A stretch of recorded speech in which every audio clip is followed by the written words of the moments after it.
Welcome to Tej education. मित्रों, इस video में हम 25 महत्वपूर्ण प्रश्न देखेंगे और इसी तरह आपको कंप्लीट पर्यावरण टॉपिक वाइज उपलब्ध कराया जा रहा है। इस सीरीज में हम आपको कुल 3000 प्रश्न उपलब्ध करा रहे हैं। अगर मित्रों आप 25 में से 22-23 नंबर भी अगर लेकर आते हैं तब आप अच्छी पढ़ाई कर रहे हैं, अन्यथा आपके सब्जेक्ट में पढ़ने के दौरान काफ़ी कमियां रह गई हैं। तो आइए शुरू करते हैं। सबसे पहला प्रश्न है कि ऊर्जा मापन की इकाई क्या होती है?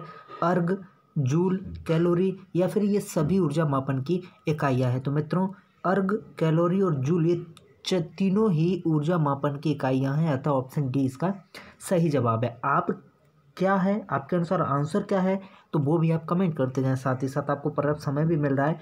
दूसरा प्रश्न है कि पारिस्थितिक तंत्र में ऊर्जा का प्रवाह एक दिशीय होता है या फिर द्विदिशीय या लघु दिशीय या फिर समस्त संभव दिशाओं में ऊर्जा का प्रवाह होता है? तो पारिस्थितिक तंत्र में ऊर्जा का प्रवाह एक दिशीय होता है। ओके, ऑप्शन ए इसका सही जवाब है। प्रश्न है कि पारिस्थितिक तंत्र सदैव कौन सी अवस्था में रहता है? यह स्थिर अवस्था में रहता है या गतिशील अवस्था में या फिर प्रथम अवस्था में या द्वितीय अवस्था में रहता है? तो पारिस्थितिक तंत्र हमेशा और हमेशा गतिशील अवस्था में रहता है और इसमें ऊर्जा का प्रभाव कैसा होता है? एक दिशीय होता है। अगला प्रश्न है कि पारिस्थितिक तंत्र की इकाई क्या होती है?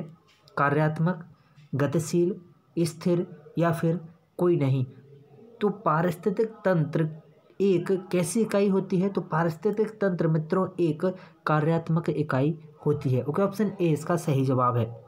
प्रश्न क्रमांक 155 है कि श्रृंगवेदपुर का जलाशय जहाँ से भगवान श्री राम ने अपना वनवास प्रारंभ किया था किस शहर के पास स्थित है?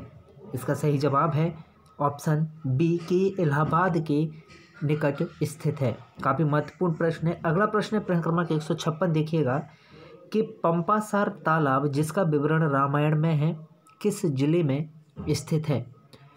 बेल्लावरी, बेलई, बैतूल या फिर बस्तर? तो मित्रों इसका सही जवाब प्रश्न क्रमांक 156 का के ऑप्शन ए। पंपासार तालाब कहाँ पर है? बेल्लारी में। मित्रों ये एमपी टेट के लिए ही आदर्श या मॉडल पेपर जो हैं उन्हीं में ये प्रश्न दिए गए हैं। हम आपको मॉडल पेपर ही करा रहे हैं। आगे बढ़ते हैं। अगला प्रश्न है कि निम्न में से कौन सी नदी उत्तर में नहीं बहती है? तो इसका सही जवाब होगा गंगा, गोदावरी, यमुना या फिर सरस्वती। तो मित्रों इनमें से उत्तर में न बहने वाली नदी है गोदावरी, क्योंकि ये गोदावरी उत्तर में नहीं बहती है। अगला प्रश्न है कि निम्न में से कौन सी नदी दक्षिण में नहीं बहती है? नर्मदा, गोदावरी, ताप्ती या फिर ब्रह्मपुत्र? तो दक्षिण में न बहने वाली नदी है ब्रह्मपुत्र। का ऑप्शन डी इसका सही जवाब है। अगला प्रश्न है कि मध्य प्रदेश की जीवन रेखा किसे कहते हैं? नर्मदा नदी को, चंबल को, ताप्ती को या बेतवा को? तो बड़ा ही आसान सा प्रश्न है। इसका सही जवाब है कि मध्य प्रदेश की जीवन रेखा कहते हैं नर्मदा को। ऑप्शन ए इसका सही जवाब। अगला प्रश्न है कि नर्मदा का उद्गम स्थल कौन सा है? अमरकंटक, भेड़ाघाट, जबलपुर या होशंगाबाद? तो नर्मदा का उद्गम स्थल है अमरकंटक। प्रश्न है कि कौन सा शहर नर्मदा किनारे स्थित नहीं है? मंडला, होशंगाबाद, जबलपुर या फिर उज्जैन? तो नर्मदा नदी के किनारे स्थित नहीं है उज्जैन, क्योंकि उज्जैन क्षिप्रा नदी के किनारे स्थित है। अगला प्रश्न है चंबल किस नदी में मिलती है? गंगा नदी में, बेतवा में, यमुना में या फिर नर्मदा में?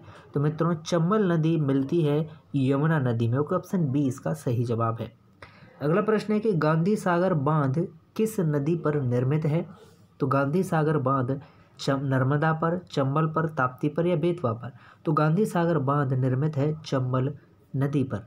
अगला प्रश्न है कि बुरहानपुर किस नदी के किनारे स्थित है? नर्मदा नदी के, चंबल के, ताप्ती के या फिर बेतवा के? तो बुरहानपुर स्थित है ताप्ती नदी के किनारे। अगला प्रश्न है कि विदिशा और सांची नगर किस नदी के किनारे स्थित हैं? तो विदिशा और सांची ये दोनों ही स्थित है बेतवा नदी के किनारे। प्रश्न है कि भारत के मैदानों का भाग इनमें से कौन सा नहीं है? सबसे पहला ऑप्शन भावर प्रदेश, तराई प्रदेश, मालवा या फिर बांगर? तो भारत के मैदानों का भाग नहीं है मालवा। अगला प्रश्न है किस मैदानी प्रदेश में नदियां विलुप्त या फिर अंतर्ध्यान हो जाती हैं? भाबर प्रदेश में, तराई प्रदेश में, बांगर में या फिर खादर में। तो नदियाँ अंतर्ध्यान या फिर विलुप्त हो जाती हैं भाबर प्रदेश में। प्रश्न है कि किस मैदानी प्रदेश में नदियाँ पुनः दिखाई देने लगती हैं? भाबर प्रदेश में, तराई प्रदेश में, बांगर में या खादर में। तो जस्ट अभी हमने प्रश्न देखा कि भाबर प्रदेश में तो नदियाँ क्या हो जाती हैं, लुप्त हो जाती हैं, विलुप्त हो जाती हैं या अंतर्ध्यान हो जाती हैं।